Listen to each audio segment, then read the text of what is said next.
is crazy. Honestly, just mainly, I think a lot of it is because of how Islam beat Charles. Like, nobody saw that coming. I thought, if you see the way he tapped Drew Dober too, the same sort of situation, he gets guys on the ground and they just, I think it's just a next level power and squeeze.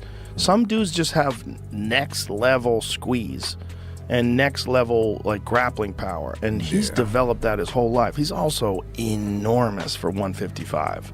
He's about as big as you can get and safely make 155 pounds. I remember when they beat him standing and then followed him to where everybody thought he would be safe at. And I seen a clip of that choke that he did. I know why that choke was so tight now.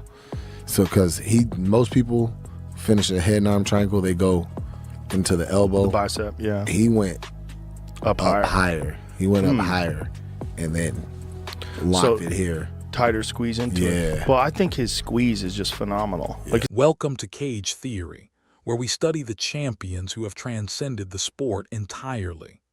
Islam Makhachev walked into that octagon against Charles Oliveira as something that statistics can barely capture. A man operating on an entirely different evolutionary level.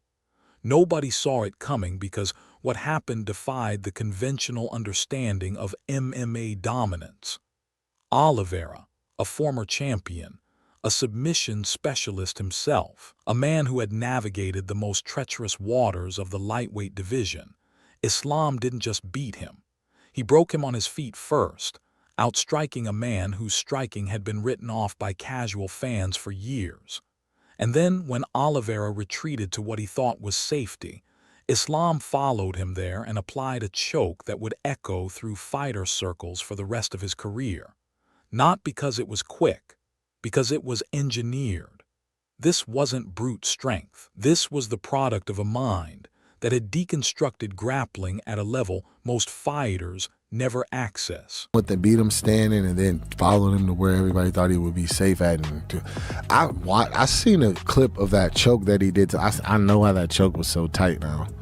So because most people finish a head and arm triangle, they go into the elbow. The bicep, yeah. He went up higher. He went up higher and then locked it here. Tighter squeeze into it. Well, I think his squeeze is just phenomenal. Like, he looks to me like he looks to me like a welterweight. His choke must be otherworldly. Yeah. It must be otherworldly. And I said, hey man, I go, his squeeze must, he goes, oh, dope.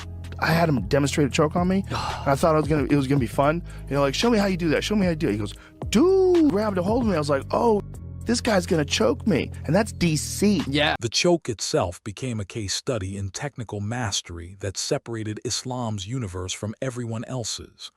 Most fighters finish the head and arm triangle the same way. They drive through the elbow, compress the bicep, and hope the mechanics work their magic. Islam saw that conventional approach and decided there was a better way. He climbed higher. He locked it at a different angle, one that Craig Jones would later break down on YouTube as something entirely different from the standard D-choke that grappling taught. It wasn't an angle squeeze. It was a direct chest compression, the way you describe someone pulling an opponent directly into their rib cage, with zero escape valve. The squeeze was otherworldly because Islam had spent his entire life developing not just grappling technique, but grappling strength that transcended normal human thresholds. When he tapped Drew Dober with the same mechanism, it became clear. This wasn't an accident. This was a systematic refinement of the human body's ability to generate crushing force from unfamiliar angles. I was shocked the first time I saw him do it. I was like, maybe he just like couldn't cinch up the bicep. And then I saw him do it a second time. I was like, no, this guy's trying to do it that way. He grabs right here, right? Yeah. And Craig Jones did an think about it. Islam, he fucking smothers everybody. Yeah, he does. Yeah. And his striking is dangerous as fuck. Well, of course you know. Yeah. Trained with him 100,000 times. But it's like, that he's so fucking terrifying once he gets a hold of you. Like, he submits everybody. And if you allow him the ability to stay on top and utilize his grappling and his wrestling, he can suffocate you. Just lie on you like a weighted blanket. The physical reality of Islam's existence at 155 pounds defied the laws of weight class itself. He showed up to fight nights at approximately 190 pounds, appearing more like a welterweight than a man who was supposed to be one of the smallest athletes in the division. This wasn't bloated water weight, or the kind of conditioning nightmares that made other fighters look like different human beings between weigh-ins and fight time. Islam maintained an almost impossible leanness, while somehow containing the mass and density of someone operating a full division above his contracted weight.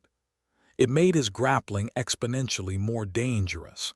Imagine facing someone who already has superior technique, and then they are also 60% heavier when you step into the cage. That's the invisible advantage nobody talked about. His physicality wasn't just an asset. It was a systematic neutralization of any physical advantage his opponents thought they brought to the contest.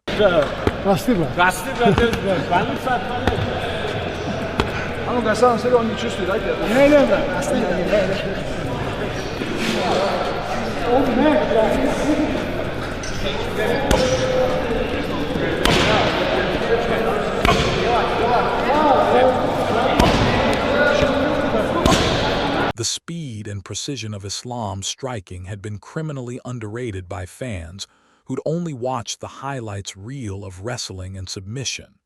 He had head-kicked Volkanovski, a man widely considered among the greatest strikers in combat sports history, across the cage in the span of a single fight night. The kick was sneaky, the left high kick that came from angles most fighters never think to develop. And beyond that isolated moment of brilliance, Islam's entire striking game functioned as a setup mechanism for his true superpower, a way to keep opponents off balance before taking them into territory where their resistance meant nothing. His front leg low kicks came early and with devastating frequency, compromising opponent mobility within the first round. By the time most fighters realized they'd been dismantled on the feet, Islam was already in position to take them down. This was chess played at fight pace, every movement serving the larger architecture of his dominance. The reality of facing Islam Makhachev was that you weren't fighting a man who had weaknesses you could exploit. You were confronting a systematic human being whose weaknesses had been identified years ago and systematically eliminated from his repertoire. You weren't facing someone who occasionally made mistakes, or whose cardio degraded under specific pressure, or whose wrestling broke down against specific counters. You were facing someone who had spent his entire life constructing a version of himself that moved through combat sports like a natural force. The choke technique, the physical attributes, the strategic mastery, the spiritual discipline, these weren't separate components of Islam's fighting ability. They were a unified system that had evolved to the point where beating him required not just excellence but perfection.